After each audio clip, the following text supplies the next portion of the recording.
menurut saya ibu yang hebat adalah itu tadi. Ibu yang bisa jatuh, bangun. Maka semangatlah. Jangan patah semangat untuk mencari ilmu demi anak-anak kita. Kak Novanita Puspa Kencana.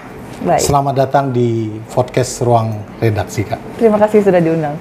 Alhamdulillah, hari ini kita kedatangan sosok inspiratif, wanita pengusaha, pelaku organisasi hebat juga, dan tentunya seorang ibu yang keren. Oh, terima kasih. Itu serius, Kak? Punya 7 anak? Serius, Kandung? punya 7 anak. Kandung, dari satu suami loh ya. Ditekankan. Ditekankan. Tapi 7 anak. kita tahan dulu. Itu nanti kita bahas. Baik. Iya, seperti apa. Karena kita akan lebih banyak sharing tentang Hari Ibu, Kak. Baik. Hari Ibu karena tanggal 22 Desember nanti kan Hari Ibu, peringatan Betul, Ibu, tapi betul. gaung-gaungnya sudah rame dari Betul. kemarin sampai secara nasional. PJ Wali Kota kita juga hadir di sana yang dibuka langsung oleh Bapak Wakil Presiden, Betul. Pak Ma'ruf Amin, seperti itu. Alhamdulillah banyak ini, dan tentu kita melihat sosok Kak Nita sebagai pengusaha sukses, pelaku organisasi hebat juga, yang itu tadi yang bikin kita penasaran gitu kan. Segudang kegiatan, tapi masih bisa membagi waktu dengan keluarga seperti itu. Kesibukannya apa sih, Kak, sekarang, Kak? Sekarang kita lagi mengabdi ya. Mengabdi Wah, ke masyarakat. Jadi Luas tuh, Kak? luas. Jadi Kalteng ini kan kaya akan potensi alam yang luar biasa gitu.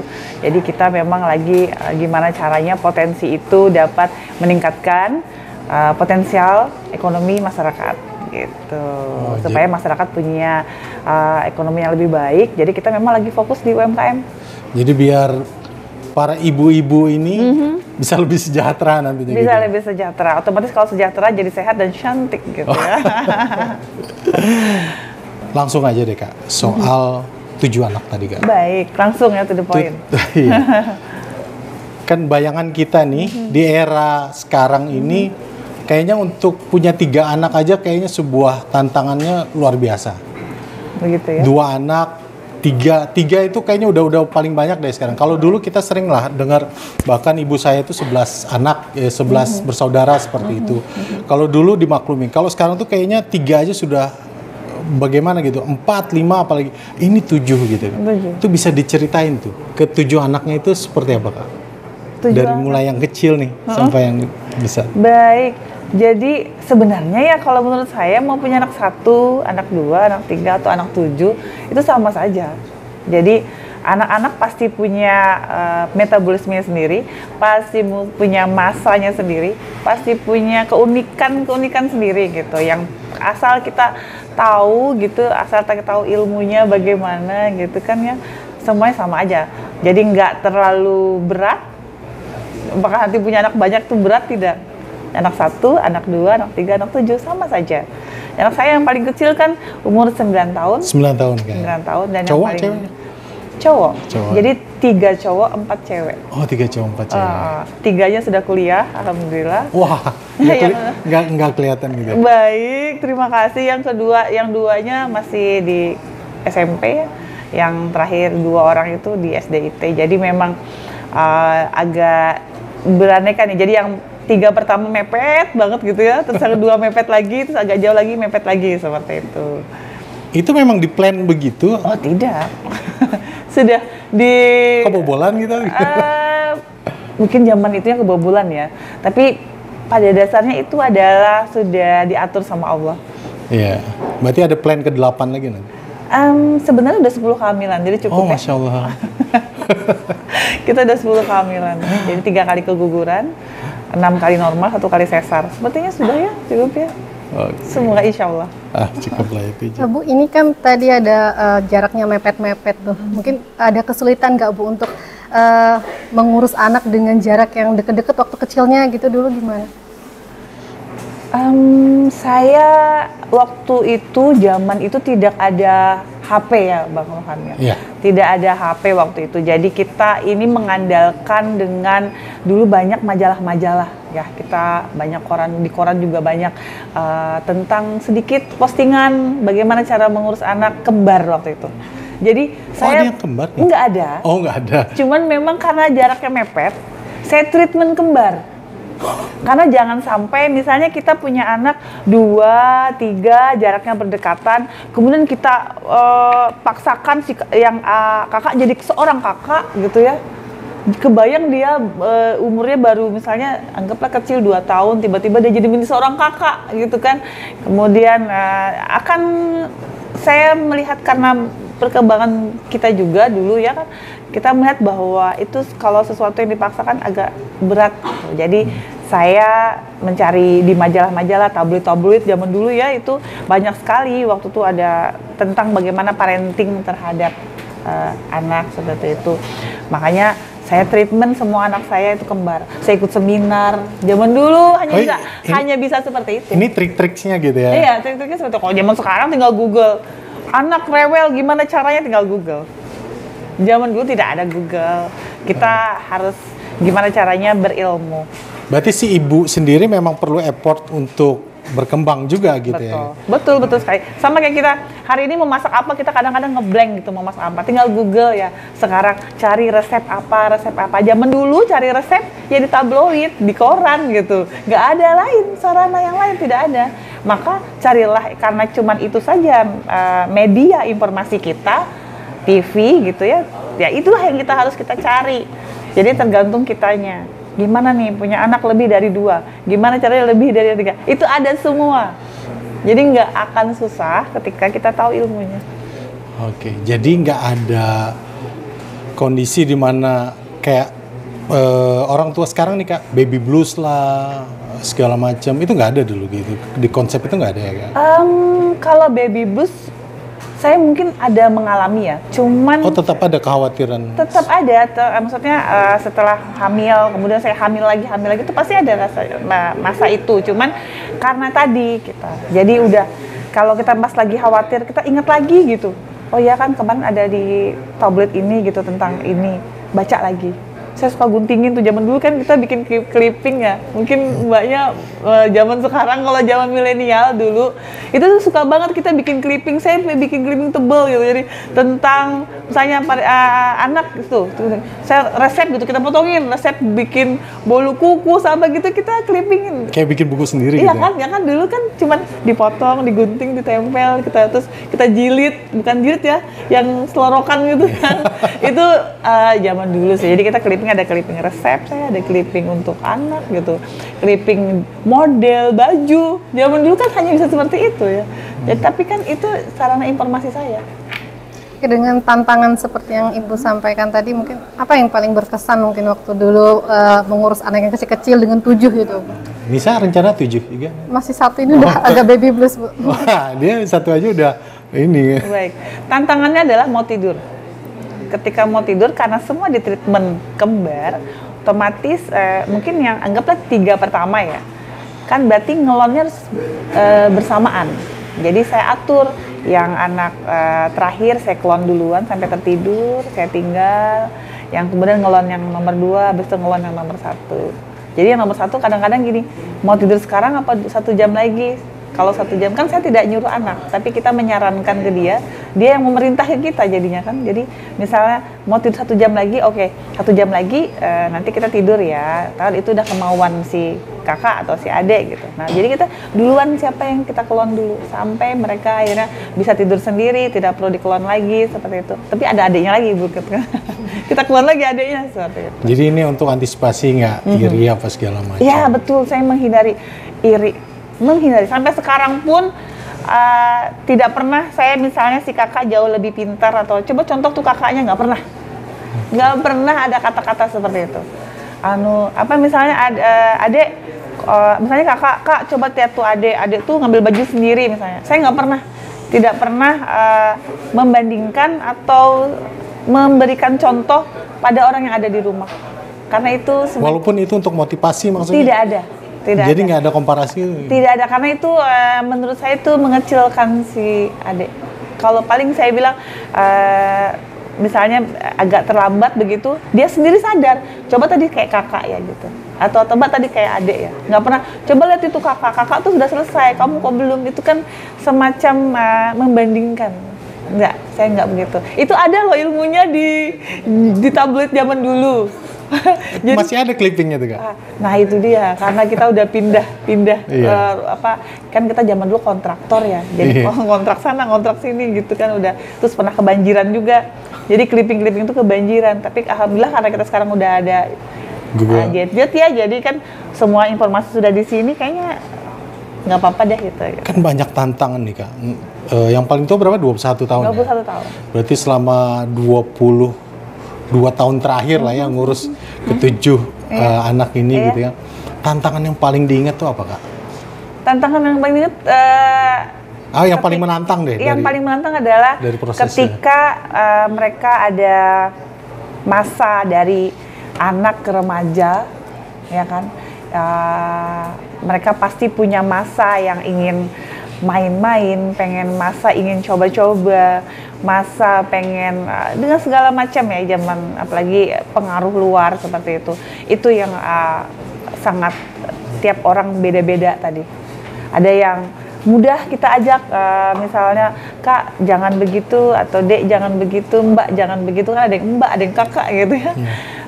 Ada yang mudah, ada juga yang susah, tapi saya pikir itu memang keunikannya masing-masing ya. Itu yang membuat saya harus belajar lagi, oh ini kok nggak bisa dinasihati dengan cara begini, saya harus bagaimana. Kalau tidak bisa begini, saya harus bagaimana gitu. Baca lagi, cari Google lagi, bertanya lagi kepada psikolog. Jadi jangan sungkan untuk konsultasi ke psikolog, ke psikiater. Bukan berarti kita gila gitu, tapi sebenarnya untuk menetralkan otak kita sendiri gitu. Bikin waras gitu. Bikin waras otak kita sendiri gitu. Gimana caranya menghadapi anak. Jadi jangan, aduh kenapa anak saya cerewet gitu, aduh kenapa anak saya nggak bisa dibilangin. Jangan bilang aduh, tapi oh anak saya nggak bisa nih, saya harus kemana, seperti itu. Itu tantangan terberat saya adalah menghadapi masa perubahan mereka. Oke Ibu, dengan anak yang 7 ya Bu ya, dengan cukup banyak. Kemudian tadi udah disampaikan, Ibu juga dengan berbagai aktivitas yang cukup padat, ini gimana bagi waktu dan kesibukannya saat ini Bu? Saya kalau dibilang waktunya banyak nggak juga ya. Cuman kalau boleh sadar diri gitu ya. Anak-anak tuh sibuknya kapan sih? Paling pagi menjelang dia berangkat sekolah, betul tidak? Setelah itu, setelah tidak sekolah, setelah mereka sekolah semua, ibu-ibu ngapain? Mungkin boleh sambil baring, atau kadang tidur, atau enggak scroll medsos gitu itu ya, atau baca koran. Nah, waktu itu kan bisa kita manfaatkan untuk sesuatu yang bermanfaat. Baca koran bermanfaat karena kita dapat informasi di situ. Medsos juga bermanfaat, tapi ketika yang kita buka adalah sesuatu yang memang untuk kemajuan diri dan untuk pemecahan masalah yang kita hadapi hari itu misalnya, seperti itu. Nah, kalau waktu saya udah saya plot gitu, sudah saya rencanakan jauh-jauh hari, makanya tim juga begitu. Saya nggak suka orang terlambat, makanya tadi juga saya datang duluan. Saya orangnya on time, jadi misalnya jam sekian anak-anak berangkat sekolah, maka saya harus apa? Pagi saya harus masak. Anak-anak berangkat sekolah. Tetap masak Kak? Anak-anak nggak suka beli soalnya. Jadi 7 anak tuh ngerasain masakan harus dong. Anak-anak nggak bisa makan sayur, gimana caranya makan sayur kan seperti itu ya. Selain itu pengiritan juga ya, gitu. Kemudian setelah itu kita berbagi waktunya. Setelah itu mereka pulang sekolah, saya harus ada di mana. Kemudian mereka nanti ada homework yang kita harus apa. Itu kita plot-plotkan. Memang sudah dari kecil saya dididik disiplin sih, dari kecil kayaknya. Dari kecil saya udah dididik disiplin, kemudian saya juga dulu PNS ya di kehutanan, kemudian saya resign tahun 2010, kemudian saya sekarang adalah apoteker, itu udah dididik untuk disiplin. Kayaknya udah mendarah daging, jam sekian, sehingga waktu kayaknya tidak juga kacau balau. Jadi bukan karena bisa membagi waktu, tapi karena sudah terbiasa waktunya diplot-plot. Inspirasi. Nisa yang anak satu aja udah lumayan pusing ya saya untuk ini gitu. Berarti nih sudah kegiatan nih pengusaha sukses. Kalau dikatakan pengusaha sukses, apalagi beliau ini juga ini ketua Gerakan Ekonomi Kreatif Kalteng. Ibunya UMKM di Kalteng, salah satunya gitu kan. Artinya kan beliau sudah membuktikan nih sebagai pengusaha sukses banyak cuannya. Amin, ya Allah. Ini ada korelasinya nggak sih Kak? Banyak anak banyak rezeki gitu. Oh, bisa jadi ya, bisa jadi.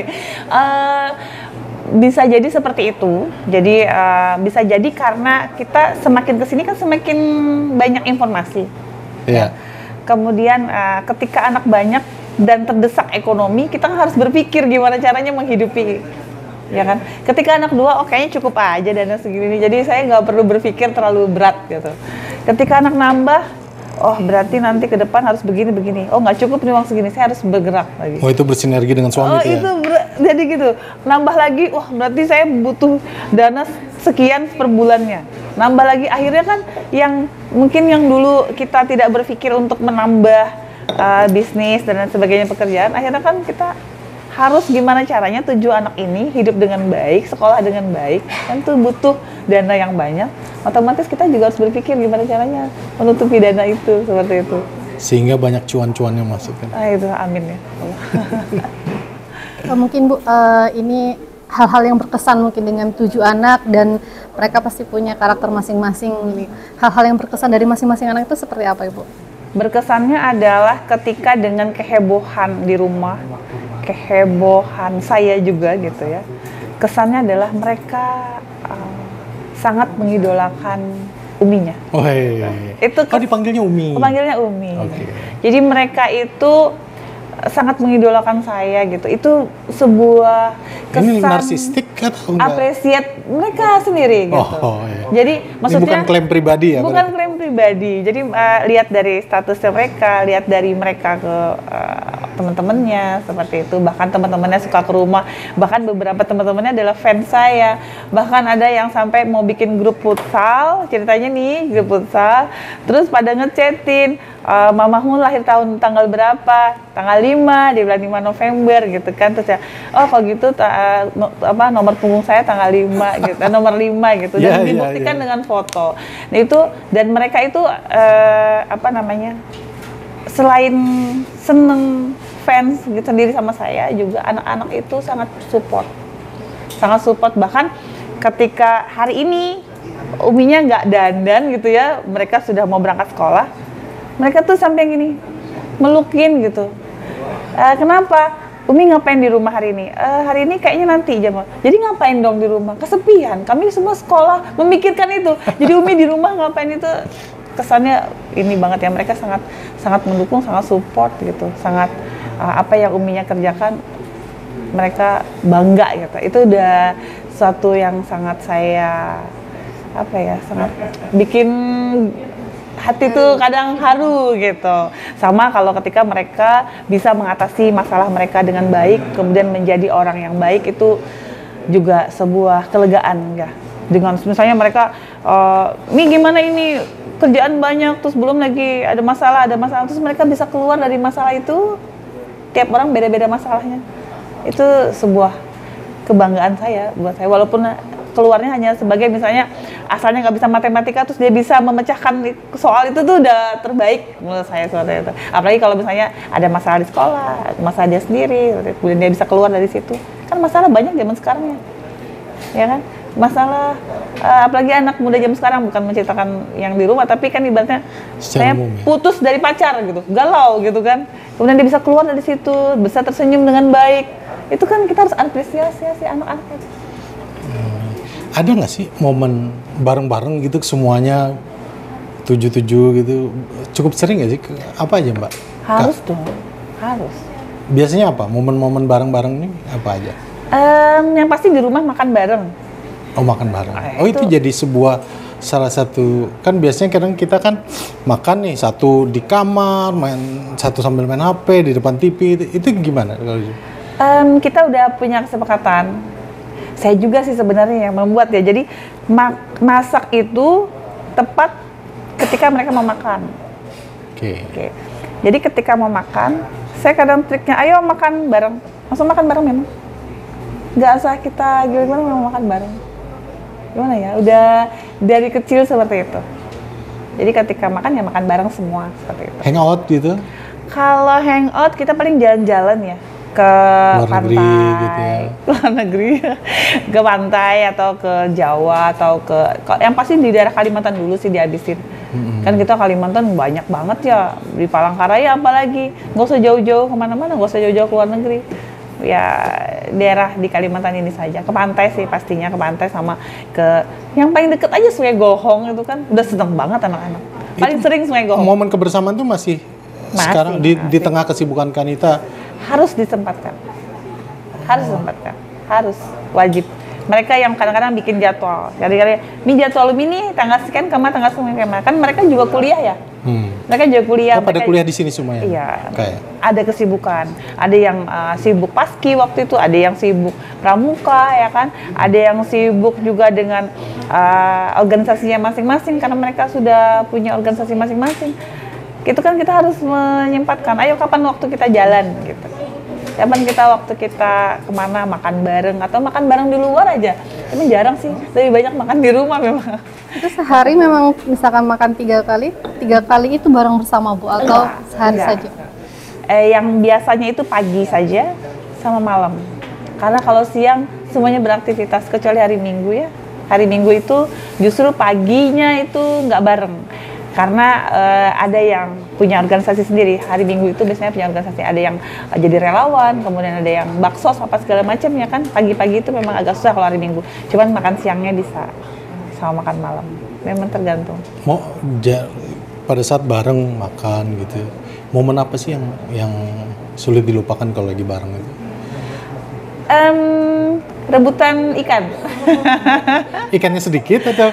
Enggak, jadi ikan itu kan karena saking enaknya gitu ya? Iya, karena jadi rebutan. Jadi kayak misalnya ikan itu kan tidak semua dari ujung daging semua ya kan. Jadi ada kepala, ada badan gitu ya, apalagi kalau ikannya besar kayak patin gitu kan. Ikan rebutan dagingnya gitu. Kalau dapat buntut kan gak, jadi mungkin pertama dapat daging semua. Ketika nambah kan, ini satu daging, jadi mereka udah gini. Kadang-kadang belum habis tuh, diambil duluan gitu kan. Loh itu udah aku dua, jadi heboh di situnya. Tapi seru. Seru. Jadi kemarin kan kakak udah dapat buntut, sekarang gantian. Kalau nggak adek kan udah dapat daging ya, sekarang gantian ya kakak yang daging kamu yang buntut gitu. Jadi kayak gitu seru-seru. Tapi nggak ada rame seru. Justru keributan itu yang dicari mereka.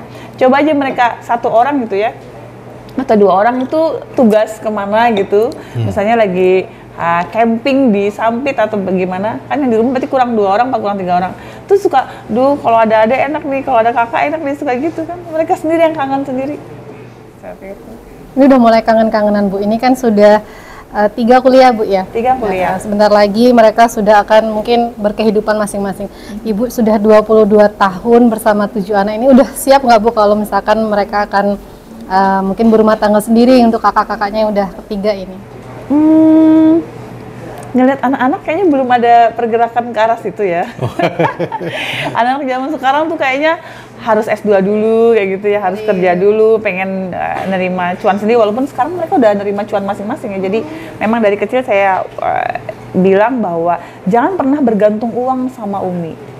Jadi jangan pernah bergantung. Jadi mereka sudah mandiri? Iya, mereka sudah mandiri. Ada yang ngegambar gitu ya, yang SD tuh digambar, kemudian dipoto, di print berkali-kali gitu, terus dia jual 1.000, 2.000.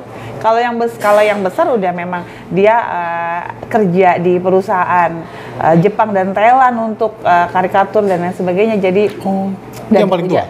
Yang nomor 2 itu udah percetakan. Kalau yang nomor 1 udah juga, jadi kayak ada, karena dia bisa ngelas ya, jadi dia bantu-bantu orang ngelas gitu-gitu. Jadi memang saya bilang jangan pernah bergantung uang sama Umi, karena uang Umi bisa juga tidak sebesar yang kalian harapkan. Misalnya mau beli ya zaman sekarang gadget harganya mahal, mau yang mahal banget misalnya, kan tidak bisa mencukupi. 7 anak masing-masing iPhone 14. Enggak juga ya. Oh, enggak juga. Enggak juga begitu kan, tapi mereka ada memang iPhone. Jadi maksudnya Tapi banyak yang dihasil sendiri juga. hasil sendiri seperti itu. Jadi kembali tadi ya, jadi mereka itu memang sudah sudah di planning, memang sudah direncanakan memang supaya bisa mandiri, kemudian bisa swipe sendiri seperti itu. Sambil diminum, Kak. Oh iya. Ya. Ini kita tes dulu. Ceritakan keunikan dan kelebihan dari masing-masing anak. Dari yang pertama ini? Iya, kan kita ceritakan deh. Baik, yang pertama karena dia laki-laki, anak pertama. 9 tahun ya. Sorry. Itu yang bungsu, sorry maaf. 21 tahun. 21 tahun. Nah, manja. Oke. Jadi pengennya itu tetap apa laki-laki semua seperti itu ya sampai tua ya. Saya kurang tahu. Kok ngeliat ke saya? Jadi kayak abang sudah makan. Padahal kan seharusnya tidak perlu kita ingatkan, tapi dia masih perlu. Dia maunya seperti itu. Walaupun dia udah bisa aja, cuman tetap aja kita pengen dia di chat itu, abang udah makan. Oh makanya ya dia kalau cowok-cowok itu seneng ya kalau digituin ya sama cewek-cewek ya. Abang udah makan gitu ya. Diperhatiin. Abang udah sampai mana gitu ya. Mau seperti itu. Kalau yang nomor 2 itu karena dia bidan ya. Jadi sibuk. Ini yang bidan yang nomor karikatur 2. tadi. Jadi dia DKV, dia desain segala macam, bahkan beberapa perusahaan terkenal sama dia gitu, desain untuk logo, untuk jilbab. Tapi bidan. Tapi beda. Bukan ke arsitek atau Bukan. desain Dulunya grafis. mau masuk situ, tapi saya bilang bedakan antara hobi dengan cita-cita seperti itu. Jadi itu ya karena dia bidan, dia lebih mandiri, dia lebih ngomong ke adiknya mungkin karena perempuan seperti itu. Dan dia sering pergi-pergi karena kan biasanya orang melahirkan kapan saja ya. Ya dia masih sekolah memang, tapi kita kalau sekolah kedinasan memang seperti itu ya, jadi suka praktek, suka harus dinas ke rumah sakit dan lain sebagainya. Kalau yang nomor 3 ini ingin diperlakukan seperti anak bungsu. Itu unik banget. Jadi sudah 19 tahun, tetapi ya ingin diperlakukan seperti anak bungsu. Jadi ketika ada bungsunya dapat A, dia juga harus dapat A juga. Misalnya adanya baru dibeliin mainan, maka dia juga harus dibeliin something. Itu. Ketika adiknya diajak jalan, misalnya kan kita mau jalan-jalan ini kadang-kadang semua sibuk ya. Nah, tapi yang bungsu karena nggak ngapa-ngapain, Umi ikut. Dia juga harus ikut kalau gitu. Jadi keunikan pada sudah 19 tahun dan sudah sekolah dan sudah kuliah ya. Jurusan apa, Kak? Farmasi. Oh, farmasi. Ya. Ikut memahami. Ikut memahami. Kemudian kalau yang nomor 4 ini uniknya itu dia tidak pernah belajar, tidak pernah pegang buku, tapi ranking. Oh, daya serapnya berarti itu. Daya serapnya luar biasa. Hafalannya paling banyak. Yang lain hafalan Qur'annya mungkin baru sejuz 2 juz, dia paling banyak sendiri. Oh, Masya gitu. Allah. Nah, dia memang Allah anugerahkan ya kepintarannya seperti itu. Kalau yang nomor 5 ini agak centil gitu. Agak centil. Usia berapa? SMP ya? SMP. Jadi yang satu itu 4 bulan hamil lagi tuh. Saya baru 4 bulan melahirkan, itu hamil lagi itu. Jadi makanya 2009, 2010 saya melahirkan lagi. Gitu. Jadi itu benar-benar di treatment kembar banget ya tuh. Jadi setelah itu yang nomor 5, nomor 6 badannya lebih berisi, lebih dewasa, saya kurang tahu. Di antara 7 anak dia lah yang paling dewasa, nomor 6 ini. Justru di nomor 6. Nomor 6 paling dewasa. Misalnya kakaknya marah-marah, kebayang ya. Ini kakaknya cewek nih, cewek tiba-tiba ada kak dia kan cowok. Punya kakak 4 cewek yang pasti mengalami yang namanya MMS dan lain sebagainya kan. Ketika kakaknya marah, dia akan tanya, "Mi, kakak lagi haid ya?" Oh, pantas dia marah. Oh, wise banget ya. Ini banget, makanya kakak-kakaknya juga sayang banget sama dia karena dia tuh segitu dewasanya. Paling pengertian. Paling pengertian. gitu. Nah yang terakhir ya layaknya anak bungsu pada hal lainnya ya, manja, kemudian ya masih umi gitu, pokoknya apa-apa harus umi gitu ya. Wajar kalau yang anak bungsu gitu. Tuh keunikannya seperti itu, heboh tapi menyenangkan. Jadi inspirasi banget nih buat para ibu. Semoga ya. Iya. Dengan 7 anak kan nggak mudah. 1 anak aja bisa gimana? Masih trauma sampai sekarang. Oh masih trauma melahirkan? Iya. Trauma melahirkan, baik. Karena proses kontraksinya itu hampir seminggu, udah pembukaan 2 sampai kelahiran tuh 5 hari. Jadi kesakitan sampai 5 hari, masih trauma sampai sekarang. Tapi nggak dendam kan sama anaknya? Enggak. Malah terinspirasi untuk jadi 7 gitu. Belum. Oh belum. Belum ya. Ya saya 6 normal, 6 kali normal, 1 kali sesar, 3 kali dikuret. Jadi kalau orang bilang, oh kamu belum merasain sesar, udah ya. Lahir normal. Lahir normal juga udah gitu kan. Kuret juga sudah. Jadi mau apa yang ditanyakan bisa ditanyakan dengan saya. Oke Bu, mohon maaf ini karena kan pengalaman saya dengan proses melahirkan yang mungkin menurut saya susah. Dari proses melahirkan 7 ini yang 6 normal tadi nggak ada cerita yang susah mungkin Bu, atau semuanya lancar-lancar aja gitu? Alhamdulillah nggak ada ya. Alhamdulillah nggak ada. Makanya sampai 7 karena nggak ada cerita kesulitannya ya Bu? Tidak ada. Walaupun sebenarnya siapa yang sebenarnya kalau saya bilang saya senang hamil, rasanya tidak ya. Jadi setiap melahirkan itu pasti ada rasa sakit yang tidak bisa kita lupakan. 6-6-nya saya masih ingat gimana sakit yang pertama, gimana sakit yang kedua, gimana sakit yang ketiga, dan itu berbeda-beda. Apalagi yang terakhir itu kan yang terakhir melahirkan normal ya, itu anak ke-6, itu kan setahun hamilnya. Oh. Iya. 44 minggu. Jadi nggak lahir-lahir, ya kan. Kemudian itu diinduksi. Nah, itu kan sakitnya beda-beda.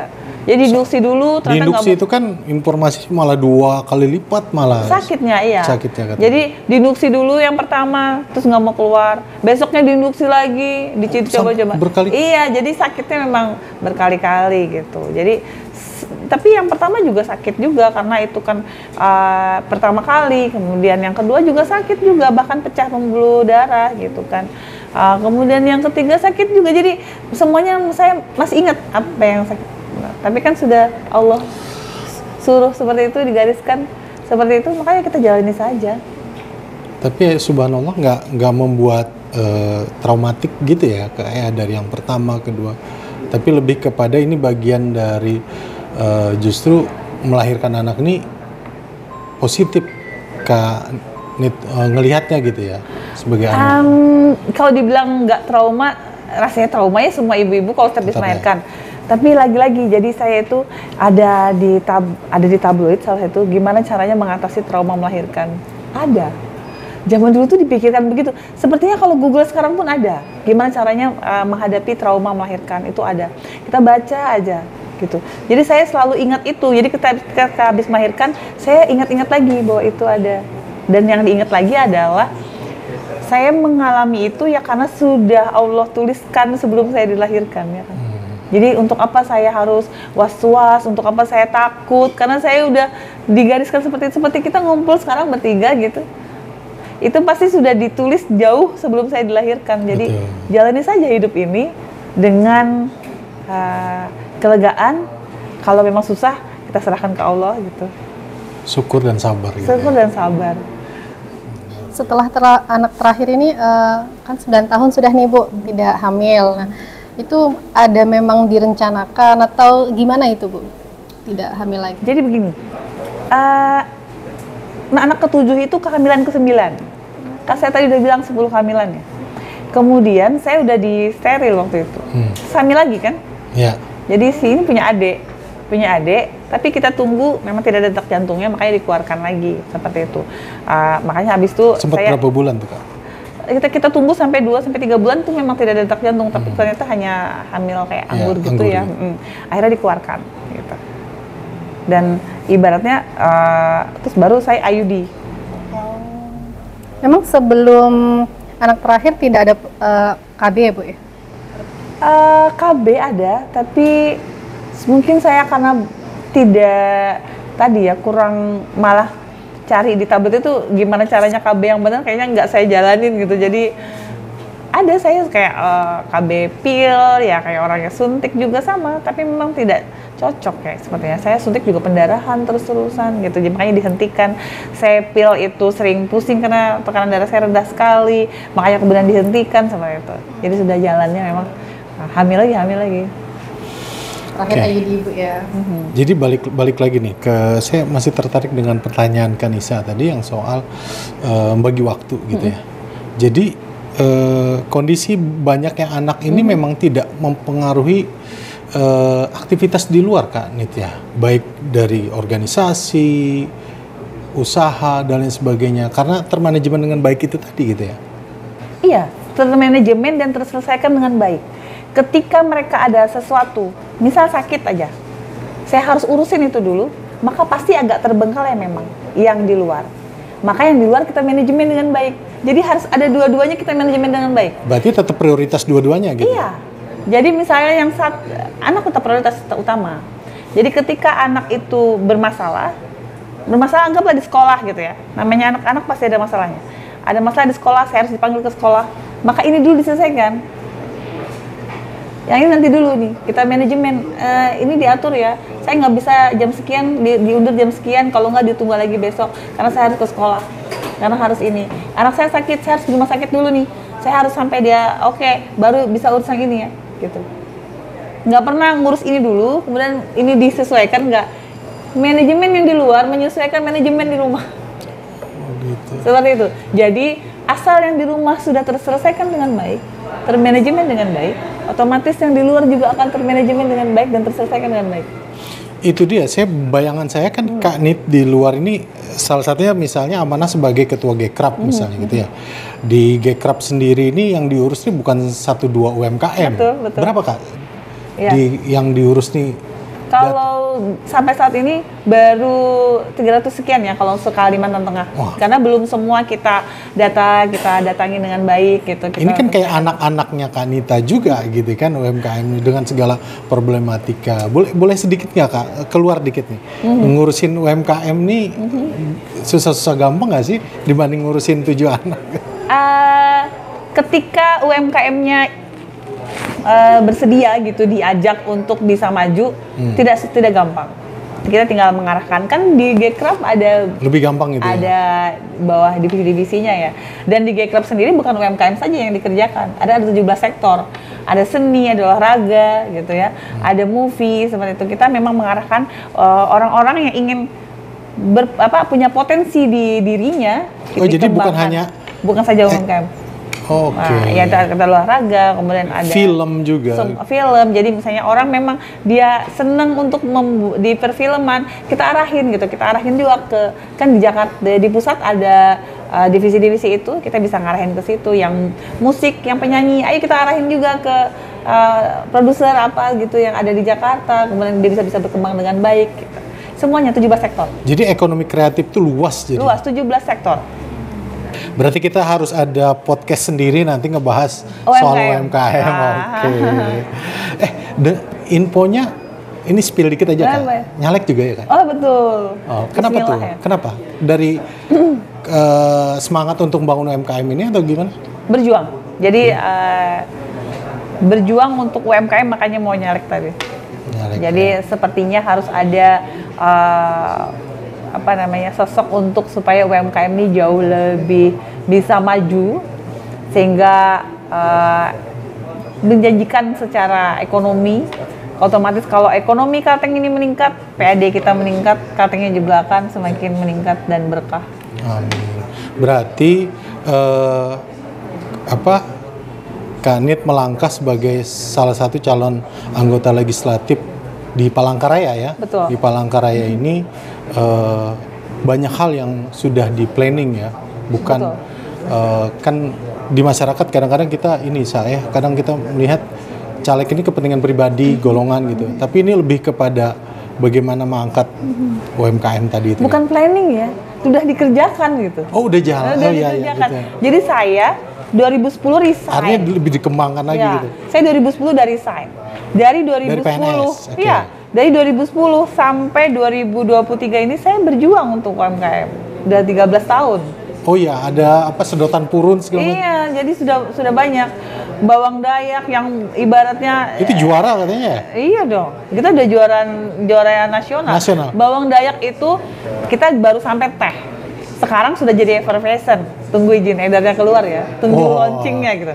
Jadi bawang dayak udah jadi effervescent yang tinggal diseduh, tinggal minum gitu. Itu bisa Oh, buat tidak perlu kita nyari lagi. nggak perlu nyari lagi gitu. Dan itu dibutuhkannya 2 ton per bulan. Otomatis masyarakat yang punya lahan silahkan menanamkan seperti itu. Itu udah mengangkat. Kemudian dari sedotan purunnya kita punya 2,5 juta hektar lahan di Kalimantan Tengah yang tidak potensial secara ekonomi. Sekarang Berapa, udah Kak? 2,5 juta hektar. Hampir 16% dari Kalimantan Tengah itu adalah isinya adalah lahan gambut. Yang 80%-nya adalah purun yang tidak potensial secara ekonomi. Nah, sekarang bisa menjanjikan secara ekonomi dengan dibuat sedotan tadi. Itu kan dipikir sudah diperjuangkan. Jadi bukan planning untuk nanti mengembangkan UMKM, bukan. Emang sudah diperjuangkan dari 13 tahun ini memperjuangkan UMKM. Nah, makanya dengan ini Bismillah maju, semoga semua yang dikerjakan ini jauh lebih besar, jauh lebih banyak UMKM yang dibantu, jauh lebih meningkat. Oke, tapi dengan segudang aktivitas di luar, di organisasi dan segala macam, tetap balik lagi sebagai seorang ibu ya, Kak? Betul, saya seorang ibu dari 7 anak. Apa nih, Kak, pesan kepada ibu-ibu di luar sana, pesan universal untuk ibu-ibu di luar sana, Kak? Baik, pesannya hanya satu, jangan patah semangat. Anak-anak itu sesuatu yang berharga, sesuatu yang bisa berkembang dengan baik, sesuatu yang punya dunianya sendiri. Kita jangan patah semangat. Jadi ketika anak-anak update, kita jauh lebih update gitu. Jadi ketika anak-anak berlari, kita bagaimana caranya kita juga harus berlari juga. Ketika anak-anak kemudian berjalan, kita juga harus berjalan.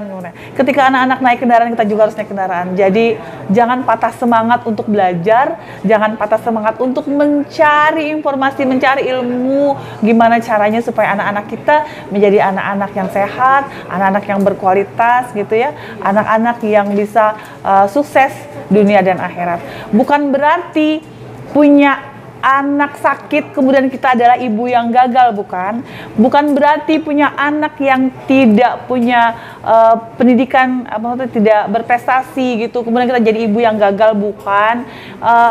Apakah ibu yang berhasil adalah punya anak sehat kemudian anak yang pintar itu jadi ibu yang berhasil? Bukan. Menurut saya ibu yang hebat adalah ketika anaknya sakit kita bisa bagaimana survive supaya anak kita sembuh.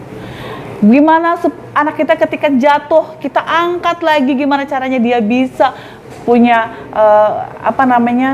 ilmu yang baik gitu. Kadang-kadang dia nilainya rendah, kadang-kadang kemudian dia nggak mau sekolah atau di lingkungan sekolahnya dia kurang baik dalam bersosialisasi seperti itu.